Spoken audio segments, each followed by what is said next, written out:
Hi, folks. We're Tacitus today. Tacitus today, your pushback channel, and thank you for joining this audio live stream. Please listen to this presentation as you would a radio broadcast.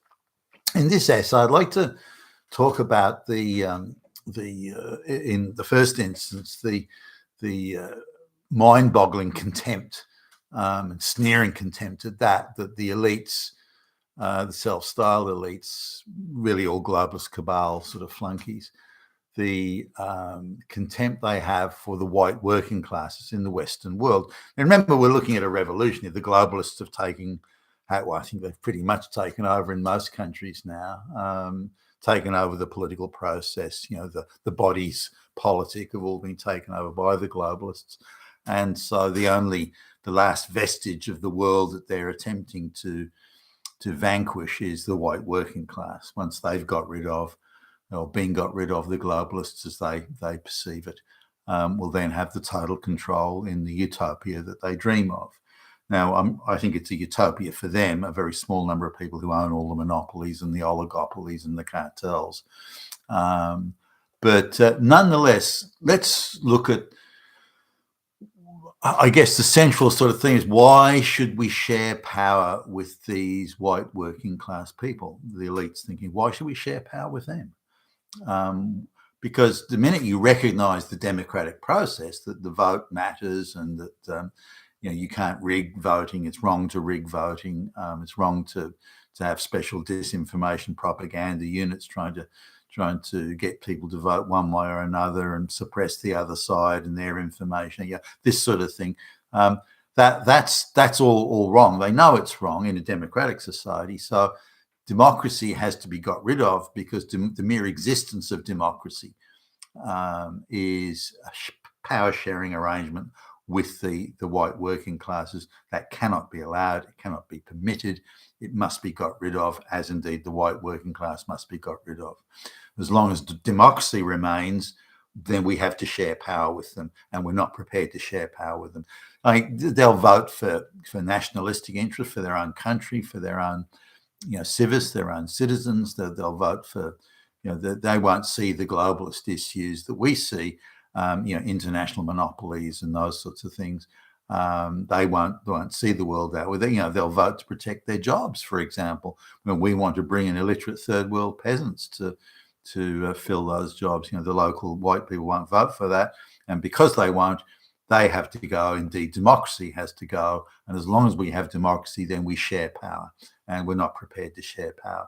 Now, when we go back to, say, I'll use Britain as an example here. In the 1830s, somewhere around between 8 and 10, I'll round numbers off here for simplicity's sake, but between 8 and 10% of the adult population could vote. Now, it was people I'm going from memory here, but it's people, I think, over the age of 21, if not over the age of 23, I think it was then. And it was primarily male. Women could still vote, but they were the elite classes, the rich aristocrats. The husbands died and she's inherited the property, that sort of thing. So the idea that women weren't allowed to vote is nonsense, but they weren't allowed to vote, as in the working classes or the middle classes and so on. Now, the Industrial Revolution is just sort of really starting to take off in Britain. Not yet in the rest of the world, but it will soon. And so there's a new class of people that are appearing that hadn't existed for 1,000 years or hadn't existed ever in history. Now, these new people are the ones that have moved from the country to the cities, and they're setting up factories. They're designing, industrial goods. There are railways and things like this starting to appear. So there are huge technological changes, also social, as in people movement changes. For example, farming is now being made far more efficient, and so the small plot feudal landholder is being displaced, and they're moving to the city, and they're providing the labor or the workforce to work in these new factories that are appearing. So there's a lot of other changes. Now, remember that since day one, Britain's been pretty much an agricultural society. Not that they didn't go through the mercantile age and have traders along the River Thames, all this sort of stuff. But this is the first sort of scale of change that has hitherto never occurred in human history. The industrial age, or the onset of the industrial age. So it's changing a lot of dynamics. Particularly in terms, say, electoral districts. You might have had an electoral district with only 1,000 people in it, but now there are 20,000 people in that district. How do you start to redraw electoral boundaries? And so it was a lot of pressure building in this thing called the 1832 Reform Bill, which tried to or made an attempt at increasing the franchise, the number of people who could vote, and reallocating districts and so on. Now, this process continued until from the 1830s to, say, the 1880s. Probably the bigger reform bill in terms of increasing the franchise, I think it was 1868 from memory. And the Liberals, or what were called the Liberals at the time, they perceived that expanding the franchise, that is the amount of people who vote, would probably favour them more than the other side. So they were keen on doing that. And we're talking about the era of, say, Prime Minister William Gladstone and also Benjamin Disraeli and so on. So there were a number of increases in, or extending increasing the number of people who could vote. So by, give or take the 1880s, you're looking at the majority of men could vote, not by much. I think it was about 60% of men could vote and 10% of women, something like that. And I'm just doing, again, rough numbers to illustrate the point. This was about as far as the people, the political fingers of the day, as far as they believed they could go in extending the vote. Any more than this, 50, 60% of men having the vote, 10% of women. Again, we're talking over the age of 21 or over the age of 23. Any extension of this would be catastrophic. It would result in sharing power with the lower working classes, people who, the low IQ, the poorly educated, the mob as they saw it. They still see that in Britain today, by the way, the mob, the far right thugs. It's images of the mob that go back hundreds of years and deeply etched in the British psyche. So the grumblings and the murmurings and the concerns they had is, we can't go any further than this. We've gone as far as we can go in extending the franchise. Now, again, I'll make this simple, but they effectively said that anybody, if you owned land and you're rich, that was but there's not many people that are rich, so that didn't affect a lot of people. If you look at the richest, the elite richest families in Britain, there was something like 1,000 families in the whole of Britain that had the sort of wealth that you would describe as influential. And that meant that there was a lot of jostling and competition among them, but that would give you an idea of just how many people were at the apex of that level of privilege. Very small minority. Now, if you made, in terms of an income, if you were paying above a certain rent, so if you were renting, sort of effectively renting a whole house rather than just renting a room or renting some sort of bullshit shanty place in a newly erected industrial town. If you were renting a full house, if you had an above average income, if you owned a certain amount of land, then you had the right to vote. So if you look at the makeup of the British sort of, I think you had, like, if you were paying more than sort of £10 a year, $20 a year, for example, on rent, but back in the day, this is the 1850s or so, then you had the right to vote. So you had to reach a property or an income or an expenditure qualification in order to have the right to vote. Now, this meant that the people who were the best educated, best informed, the wealthiest, they had the right to vote. Those who were had the least education and so on couldn't. Now, the system, other than, again, the rich elites buying their way through things, the people who had the best paying jobs during those days of merit, and of course there'd be exceptions, but the people who had the best paying jobs in those days of merit were the best informed, they were the best educated, they were the most motivated, they were the most capable, they were the best behaved, they were the most respectable, they were the most civil and polite and well-mannered. And so they had all the accoutrement of people who would be, on balance at least, the best informed about voting and so on. So now you can point to the imperfections of that, but that stayed pretty much how it was. And the elite classes, or even the upper middle classes, were aghast. And I say middle classes in the business of, they had the good education and they had the skills and the capabilities, not like today where you get some gender studies stooge, that's considered to be well-educated middle class. They're not, they're parasites. But these are people who are making things, building things, running businesses. They had a level of proficiency and skill, capability, motivation, sense of duty, sense of obligation that made them, again, you can find exceptions, but made them model citizens. Now, they looked at the mass of the working class. Oh, we don't want to share power with them. Why should they have a say in anything?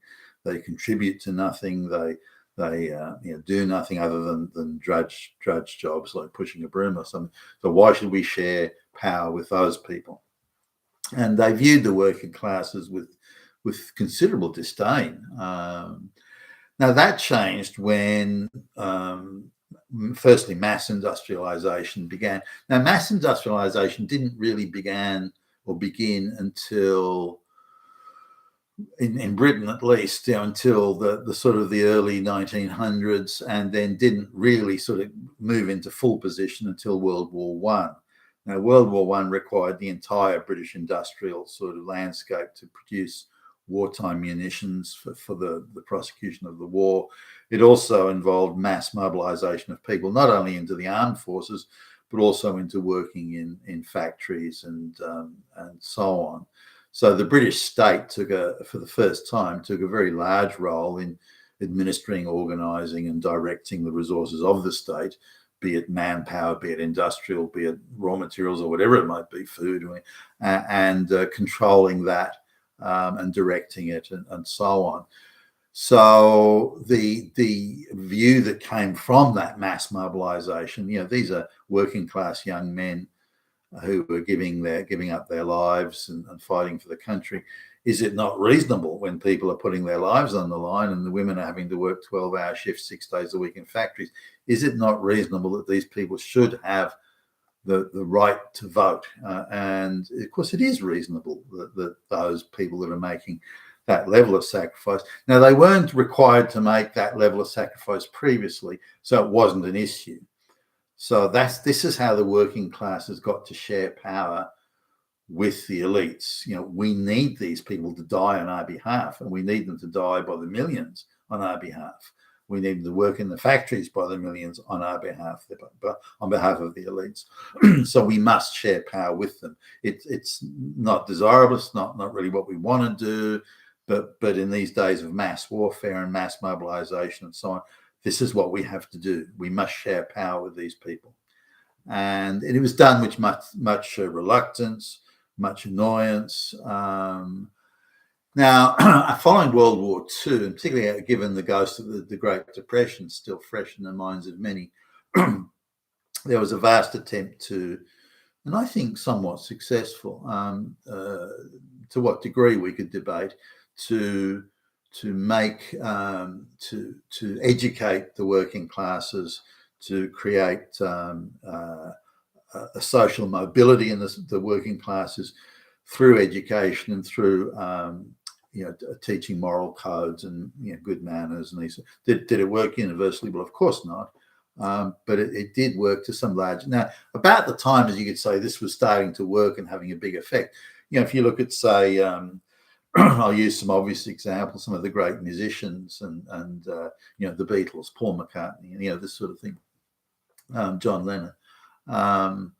These were working class people, and Lennon in particular, working class people who